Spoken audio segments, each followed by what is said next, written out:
c'est la compile des bourrés du week-end. Ils ont trop bu, ils sont la une de l'actu et on vous dit tout de suite. Parce que l'alcool, c'est de l'eau. L'alcool, Ouais. c'est de l'eau. Pile des bourrés du week-end sur Skyrock. Mais il devrait quand même faire attention, on va les retrouver tout de suite. 100% français, la compile des bourrés du week-end. Et Comme d'hab. on va commencer par les Lorrains. Numéro 3. Ouais, direction Nancy où un homme de 26 ans complètement éméché, pour ne pas dire bourré comme un coin, est rentré dans une église pour se confesser. Il attendait le prêtre dans le confessionnal, mais du coup, le prêtre prend son temps, autant faire une petite sieste pour décuver, et quand il se réveille, il constate qu'il est coincé à l'intérieur de l'édifice, il ne peut plus sortir, et personne n'avait remarqué sa présence. Du coup, tant qu'à faire, autant picoler encore un peu, il fouille, il ouvre les placards, il trouve le vin de la messe, il y en avait en grande quantité, il a bu pendant 3 heures, et puis à la fin, il a quand même été interpellé pour vol, placé en garde à vue, il s'est demandé est-ce que Dieu me pardonnera. Voilà, c'est ça. Savoir voler le vin de messe. Alléluia. On va à Rennes, là.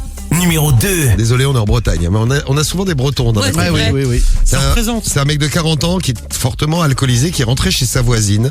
On sait pas pourquoi, mais il est rentré chez sa voisine. Elle devrait fermer la porte. Bon, elle va le faire désormais parce que le mec a débranché la télé. Je sais pas ce qu'il avait contre la télé, un programme qui lui plaisait pas. Il l'a jeté par la fenêtre. Ils avaient pris l'apéro ensemble avant, mais il était revenu pour tout dégrader parce qu'il a fait, comme il l'a dit, une crise de nerfs.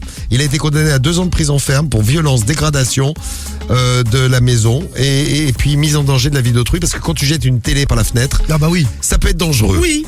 Pour celui qui peut passer en dessous. Personne se trouve en dessous. La télé s'est écrasée comme ça sur le sol. Blam. Filons maintenant dans le 30. Numéro 1. À Pont-Saint-Esprit, pour être très précis, il est 3h30 du matin dans la nuit de samedi à dimanche. Et les rares personnes qui se promenaient encore à cette heure-là dans les rues de Pont-Saint-Esprit ont été assez surpris de voir un mec complètement bourré qui s'amusait à circuler partout dans la ville avec une chaise de bureau à roulettes. C'est vrai que c'est étonnant. Voilà, il est là. Il y a plus d'essence, Il n'y peut-être. plus d'essence, il était content, il était avec ses petits pieds, là, il avançait à toute berzingue. Et puis en plus, il hurlait des insultes. Les gendarmes ont terminé par l'arrêter, par arriver sur place. Eux aussi ont le droit à une pluie d'insultes et même à un coup de pied. Et une fois maîtrisé, le quadragénaire, recherché par les forces de l'ordre pour d'autres faits commis en Haute-Garonne, a été placé en garde à vue pour outrage et rébellion. Merci Rémi, très belle compile, Oui, comme on l'aime. magnifique. La compile de l'actu tous les matins sur Skyrock.